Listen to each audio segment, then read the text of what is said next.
एक प्रेरणादायी प्रवास शून्यापासून चंद्रापर्यंत.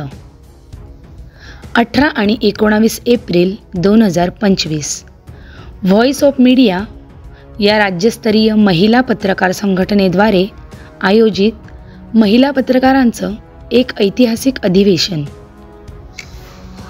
पण त्या अधिवेशनाचं खरं आकर्षण होतं भारताच्या चंद्रयान 3 मोहिमेच्या मुख्य शास्त्रज्ञ आदरणीय माधवीजी ठाकरे यांची उपस्थिती.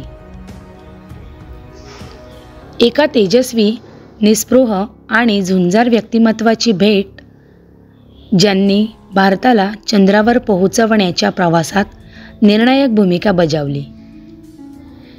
मी एक पत्रकार, त्यांच्या स्वागताची जबाबदारी माझ्यावर.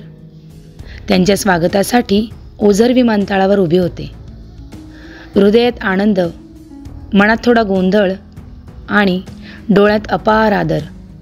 आणि मग त्या आल्या, शांत, संयमी आणि तेजस्वी. पहिल्या नजरेतच जाणवलं, या स्त्रीच्या डोळ्यात चंद्राचा प्रकाश आहे आणि पावलात विज्ञानाचा आत्मभान. जेवणाच्या टेबलवर सुरू झाला आमचा संवाद. त्यांच्या बोलण्यातून जाणवली एक अद्भुत गोष्ट: संघर्ष आणि सुसंस्कार, विज्ञान आणि संवेदना यांचं सुंदर संतुलन.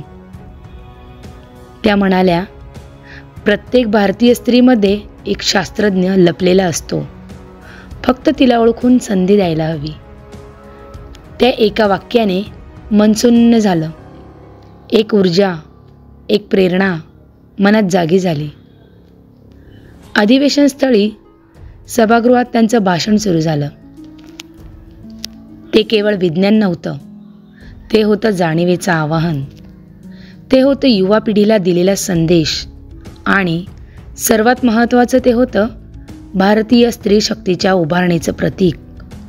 त्या म्हणाल्या, चंद्रावर पोहोचणं हे विज्ञानाचं यश आहे, पण ते प्रत्येक स्वप्न बाळगणाऱ्या भारतीयाचंही यश आहे. त्या काही तासात मी केवळ एका शास्त्रज्ञाला भेटले नाही, तर भेटले एका प्रेरणास्त्रोताला, जी स्त्रियांना शिकवते, थांबू नका, झुकू नका, झोपू नका, स्वप्न पहा आणि चंद्रावर पोहोचा. धरा हिला, गगन गुंजा, नदी बहा, पवन चला, विजय तेरी, ज्योतिषी जल जला. होय, हा विजय आहे त्या स्त्रीचा, त्या स्वप्नांचा आणि त्या भारताचा, ज्यांचं अंतराळापर्यंत उंचावलेलं भान आजही नव्या पिढीला प्रेरणा देत आहे.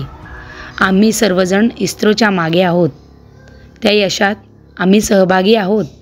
जय विज्ञान, जय महिला शक्ती आणि जय हिंद. लेखन पल्लवी शेटे, नाशिक.